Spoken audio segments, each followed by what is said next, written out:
Monday in Holy Week. It is necessary that we be wholly clean. 1. If I wash thee not, thou shalt have no part with me. No one can be made a sharer in the inheritance of eternity, a co-heir with Christ, unless he is spiritually cleansed, for in the Apocalypse it is so stated, "There shall not enter into it anything defiled." And in the Psalms we read, "Lord, who shall dwell in thy tabernacle? Who shall ascend into the mountain of the Lord, or who shall stand in his holy place? The innocent in hands, the clean of heart." It is therefore as though our Lord said, "If I wash thee not, thou shalt not be cleansed, and, if thou art not cleansed, thou shalt have no part with me." 2. Simon Peter saith to him, "Lord, not only my feet, but also my hands and my head." Peter, utterly stricken, offers his whole self to be washed. So confounded is he with love and with fear.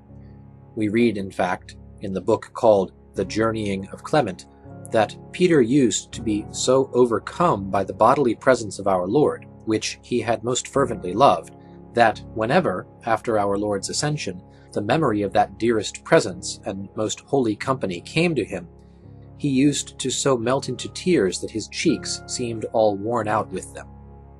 We can consider 3 parts in a man's body: the head, which is the highest, the feet, which are the lowest part, and the hands, which lie in between. In the interior man, that is to say, in the soul, there are likewise 3 parts. Corresponding to the head there is the higher reason, the power by means of which the soul clings to God. For the hands, there is the lower reason, by which the soul operates in good works. For the feet, there are the senses, and the feelings and desires arising from them. Now, our Lord knew the disciples to be clean as far as the head was concerned, for he knew they were joined to God by faith and by charity. He knew their hands also were clean, for he knew their good works. But as to their feet, he knew that the disciples were still somewhat entangled in those inclinations to earthly things that derive out of the life of the senses. Peter, alarmed by our Lord's warning, not only consented that his feet should be washed, but begged that his hands and his head should be washed too.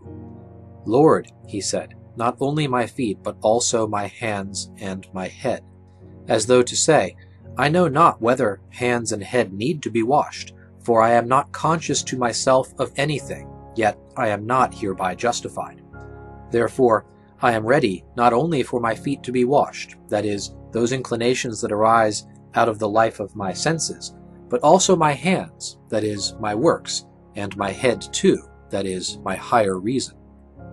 3. Jesus saith to him, "He that is washed needeth not but to wash his feet, but is clean wholly, and you are clean."